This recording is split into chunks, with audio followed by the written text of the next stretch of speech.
Okay, let's unpack this. So, picture this.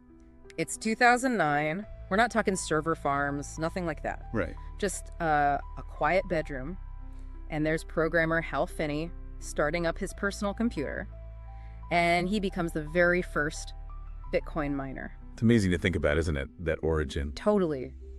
The source material paints this really vivid picture, Just a quiet hum, a bit of warmth from the machine, but it sparked, well, everything that came next. Because you fast forward to now, and that kind of hobbyist thing, Yeah. It's exploded. Exploded is the word. It's this massive global industry now, consuming levels of energy that are apparently bigger than what entire countries use. Yeah. So the source asks right up front this really core question. How on earth did we get from that one PC in a bedroom to that? It's quite the journey. Yeah. A huge transformation.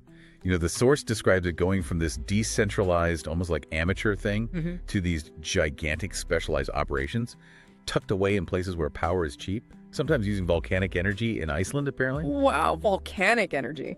It just completely changes what you think of when you hear mining, doesn't it, in this context? Absolutely.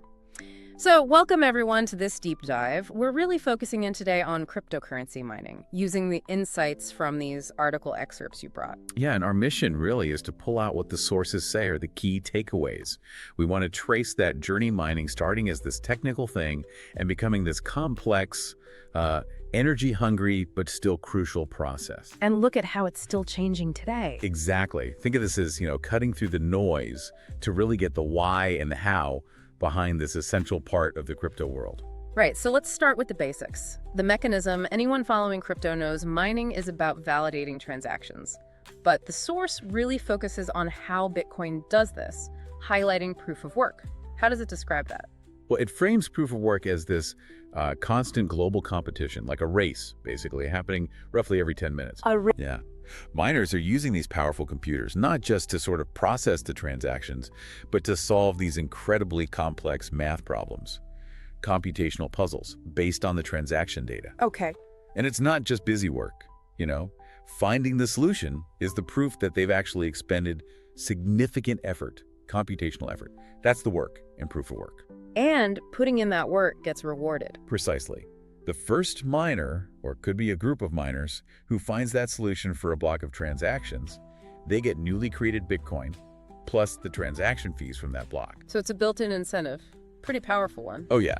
And the source also explains how the difficulty of these problems automatically adjusts. Right, I remember reading that. Yeah, so if more computing power joins the network, the problems get harder. If power leaves, they get easier. The goal is to keep that average block time around 10 minutes. Which keeps the whole network stable. That's the idea. Crucial for stability. So how did we get from Hal Finney's home PC actually being able to compete in that race to needing, warehouses packed with specialized gear? The source talks about this hardware evolution. Yeah, that's a really key insight the source gives us. It maps out that trajectory. Initially, yes, you absolutely could mine with a standard CPU, your everyday computer processor. Then people figured out graphics cards, GPUs, were much better at the specific kind of math involved. Right, the parallel processing. Exactly. Yeah. But as the difficulty kept ramping up and the value of Bitcoin rose, people started designing hardware only for this, just for solving these specific hashing problems. And that leads us to ASICs. That's them, application-specific integrated circuits. The source points out these things are purpose-built. They are incredibly efficient at just mining Bitcoin's algorithm. But useless for anything else. Pretty much. And they're really expensive compared to, say, a graphics card or a CPU. This shift to ASICs is a huge reason mining went from bedrooms to, well, industrial scale. Yeah. You suddenly needed serious capital. Big investments to stay competitive. Yep. And along with that industrial scale came the energy consumption figures that everyone talks about now.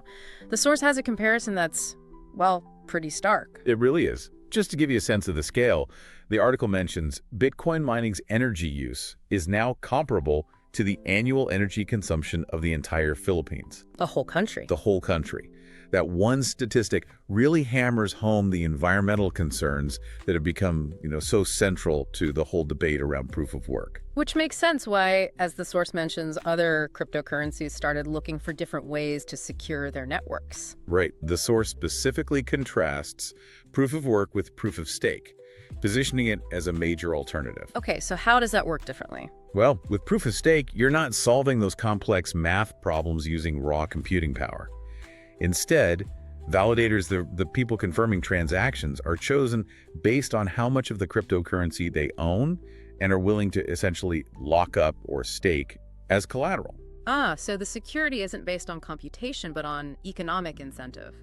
Or maybe disincentive if you try to cheat. Exactly that. Your stake is on the line. And the source makes it really clear.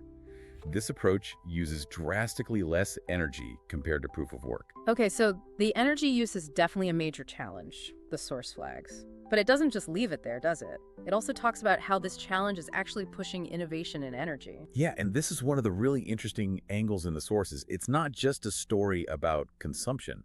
It's also becoming a story about adaptation, about finding novel solutions. How so? Well, the article talks about miners actively hunting for cheaper energy.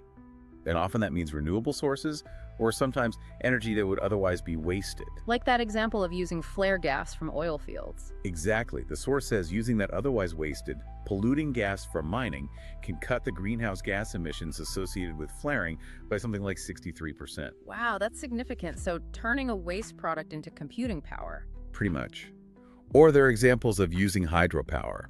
Or that anecdote the source included about Samir. Oh yeah, the electrical engineer. Yeah, who basically took the excess solar power generated on his family's farm energy that would just been lost or sold back very cheaply. And he used it for mining, essentially turning energy that was going to waste into digital value. That's a great way to frame it, turning potential waste into productive output. It really shows how this intense demand for power is creating an economic push to use energy sources differently, maybe ones that were overlooked or just inefficiently used before. It definitely shifts the perspective a bit, doesn't it?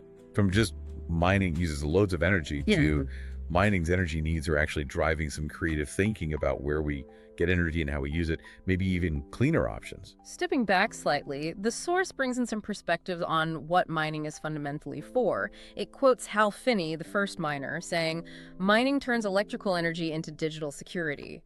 And Andreas Antonopoulos is quoted emphasizing that mining isn't just about earning coins, it's about participating in securing a revolutionary global network. What's the key insight there? I think those quotes, highlighted in the source, are really crucial. They hammer home that the main point isn't just making new coins appear. It's the security. The security layer. Exactly. The sheer amount of energy and specialized computing power needed for proof of work makes it incredibly hard, incredibly expensive for anyone to mess with the transaction history, the blockchain ledger. It's like the network shield. So it puts that whole energy debate into context. The consumption isn't random, it's directly tied to how secure the network is. Precisely. And that security is what gives something like Bitcoin its integrity, its ability to function without a central authority, its trustlessness. Okay. So given everything we've discussed, the ASICs, the industrial scale, the huge energy needs, what does the source say about someone listening today? Can you actually get into mining? Can you still just fire up a PC like Hal Finney? Yeah, that's a practical point the source addresses. And the short answer is, well, not really like Hal Finney did.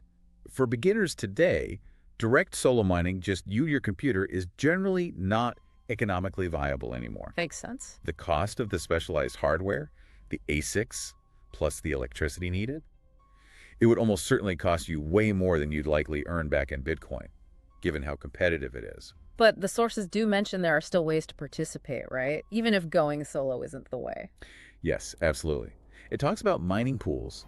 That's where lots of individual miners pool their computing power together. Ah, strength in numbers. Kind of.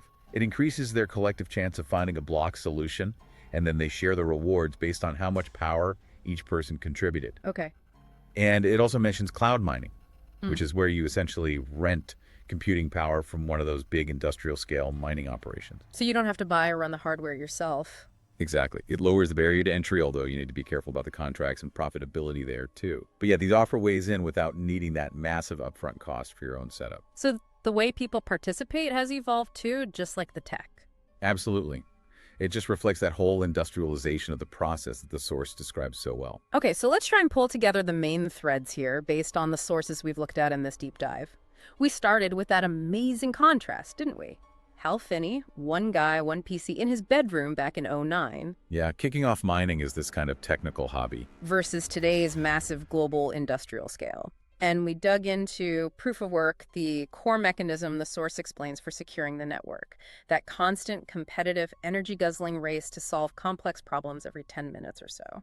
And we saw how that race really drove the hardware changes, from standard CPUs and GPUs to these incredibly powerful, very expensive, and power-hungry ASICs. Which centralized things and led to that huge energy footprint vividly shown by that Philippines comparison the source used. Yeah, that really sticks with you. And naturally, that brings up the environmental questions and the development of alternatives like proof of stake, which the source presents as using far, far less energy. But crucially, we also saw how the sources show this energy challenge isn't just a problem, it's actively pushing innovation.